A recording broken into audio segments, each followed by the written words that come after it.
राधे राधे मेरे प्यारे भाइयों बहनों माताओं व बंधुओं। संस्कार की बातें चैनल में आपका स्वागत है। बंधुओं, आज मैं अपनी वीडियो में आपको सुनाने जा रही हूँ महालक्ष्मी व्रत कथा। बंधुओं, भादो मास के शुक्ल पक्ष की अष्टमी तिथि के दिन यह व्रत प्रारंभ किया जाता है और यह व्रत 16 दिन तक रखा जाता है। इस दिन प्रातःकाल जल्दी उठें, स्नान आदि से निवृत्त होकर महालक्ष्मी की पूजा करें। इस दिन 16 सूत के धागों का डोरा बनाया जाता है और उसमें 16 गांठ लगाई जाती हैं। इसे हल्दी से पीला किया जाता है और प्रतिदिन 16 दूब व 16 गेहूं डोरे को चढ़ाए जाते हैं। और आश्विन कृष्ण पक्ष की अष्टमी के दिन उपवास रखकर मिट्टी के हाथी पर श्री महालक्ष्मी की प्रतिमा स्थापित कर पूजा की जाती है। इस प्रकार श्रद्धा भक्ति सहित महालक्ष्मी का व्रत पूजन करने से मनुष्य को राजलक्ष्मी की प्राप्ति होती है। बंधुओं, यदि आपने YouTube चैनल संस्कार की बातें अब तक सब्सक्राइब नहीं किया तो जरूर करें और बेल आइकन दबाना ना भूलें ताकि आपको हमारी आने वाली सभी वीडियोस की जानकारी सबसे पहले हो सके। बोलो लक्ष्मी माता की जय हो। महालक्ष्मी नमस्तुभ्यं, नमस्तुभ्यं सुरेश्वरी, हरि प्रिये नमस्तुभ्यं, नमस्तुभ्यं दयानिधे। महालक्ष्मी व्रत कथा। एक समय महर्षि श्री वेद व्यास जी हस्तिनापुर पधारे।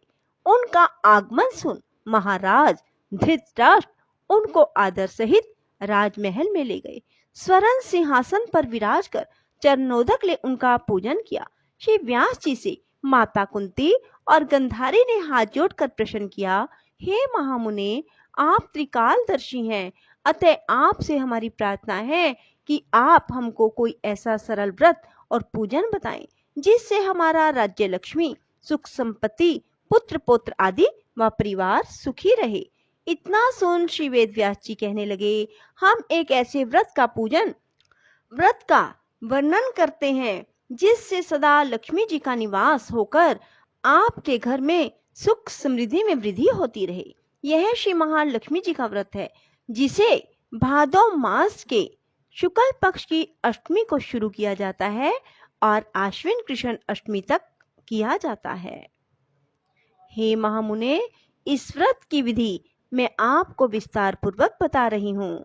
जब व्यास जी बोले, हे देवी, यह व्रत भाद्रपद शुक्ल अष्टमी से प्रारंभ किया जाता है। इस दिन स्नान करके 16 सूत के धागों का डोरा बनाएं, 16 गांठ लगाएं, हल्दी से पीला करें, प्रतिदिन 16 दूब व 16 गेहूं के डोरों को चढ़ाएं। आश्विन कृष्ण अष्टमी के दिन उपवास रखकर मिट्टी के हाथी पर श्री महालक्ष्मी जी की प्रतिमा स्थापित कर विधि पूर्वक पूजन करें। इस प्रकार श्रद्धा भक्ति सहित महालक्ष्मी जी का व्रत पूजन करने से आप लोगों की राज्य लक्ष्मी में सदा अभिवृद्धि होती रहेगी। इस प्रकार व्रत का विधान बताकर श्री वेद व्यास जी अपने आश्रम को प्रस्थान कर गए। इधर समय अनुसार भाद्रपद शुक्ल अष्टमी से गंधारी और कुंती अपने अपने महलों में नगर की स्त्रियों सहित व्रत का आरंभ करने लगी। इस प्रकार 15 दिन बीत गए। 16वें दिन आश्विन कृष्ण अष्टमी के दिन गंधारी ने नगर की सभी प्रतिष्ठित महिलाओं को पूजन के लिए अपने महल में बुलवा लिया। माता कुंती के यहाँ कोई भी महिला पूजन के लिए ना आई। साथ ही माता कुंती को भी गंधारी ने ना बुलाया। ऐसा करने से माता कुंती ने अपना बड़ा अपमान समझा। उन्होंने पूजन की कोई तैयारी नहीं की एवं उदास होकर बैठ गई। जब पांचों पांडव युधिष्ठिर, अर्जुन, भीम, नकुल और सहदेव महल में आए तो कुंती को उदास देखकर पूछा, हे माता, आप इस प्रकार उदास क्यों हैं? आपने पूजन की तैयारी क्यों ना की? तब माता कुंती ने कहा, हे पुत्र, आज महालक्ष्मी जी के व्रत का उत्सव गंधारी के महल में मनाया जा रहा है। उन्होंने नगर की समस्त महिलाओं को बुला लिया और उसके 100 पुत्रों ने मिट्टी का एक विशाल हाथी बनाया, जिस कारण सभी महिलाएं उस बड़े हाथी का पूजन करने के लिए गंधारी के यहाँ चली गई, लेकिन मेरे यहाँ कोई ना आई। यह सुनकर अर्जुन ने कहा, हे माता, आप पूजन की तैयारी करें और नगर में बुलावा लगवा दें कि हमारे यहाँ स्वर्ग के ऐरावत हाथी की पूजा होगी। इधर माता कुंती ने नगर में ढिंडोरा पिटवा दिया और पूजा की विशाल तैयारी होने लगी। उधर अर्जुन ने बाण के द्वारा स्वर्ग से ऐरावत हाथी को बुला लिया। इधर सारे नगर में शोर मच गया कि कुंती के महल में स्वर्ग से इंद्र का ऐरावत हाथी पृथ्वी पर उतार कर पूजा जाएगा। समाचार को सुनकर नगर के सभी नर नारी, बालक और वृद्धों की भीड़ इकट्ठी होने लगी। उधर गंधारी के महल में हलचल मच गई। वहां एकत्र हुई सभी महिलाएं अपनी अपनी थालियां लेकर कुंती के महल की ओर जाने लगी। देखते ही देखते कुंती का सारा महल ठसाठस भर गया। माता कुंती ने ऐरावत को खड़ा करने हेतु अनेक रंगों के चौक पुरवाकर नवीन रेशमी वस्त्र बिछवा दिए। नगरवासी स्वागत की तैयारी में फूल माला, अबीर, गुलाल, केसर हाथों में लिए पंक्तिबद्ध खड़े थे। जब स्वर्ग से ऐरावत हाथी पृथ्वी पर उतरने लगा तो उसके आभूषणों की ध्वनि गूंजने लगी।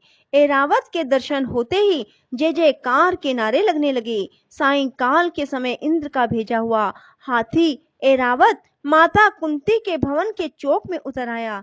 तब सब नारियों ने पुष्पमाला, अबीर, गुलाल, केसर आदि सुगंधित पदार्थ चढ़ाकर उनका स्वागत किया। राज्य पुरोहित द्वारा ऐरावत पर महालक्ष्मी जी की मूर्ति स्थापित करके वेद मंत्र उच्चारण द्वारा पूजन किया गया। नगरवासियों ने भी महालक्ष्मी पूजन किया। फिर अनेक प्रकार के पकवान लेकर ऐरावत को खिलाए और यमुना का जल उसे पिलाया गया।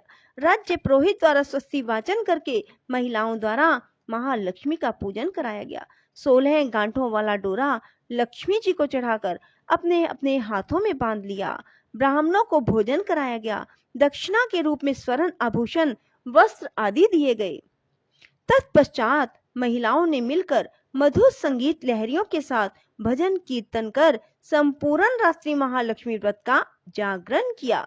दूसरे दिन प्रातः राज्य पुरोहित द्वारा वेद मंत्र उच्चारण के साथ जलाशय में महालक्ष्मी जी की मूर्ति का विसर्जन किया गया।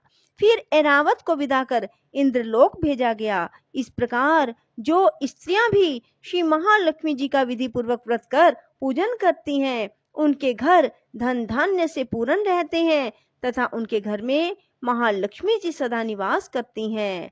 बोलो लक्ष्मी माता की जय हो। राधे राधे। जय श्री कृष्णा।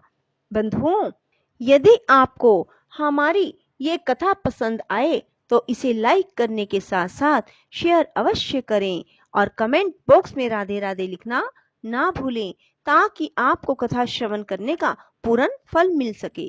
बोलो महालक्ष्मी माता की जय हो।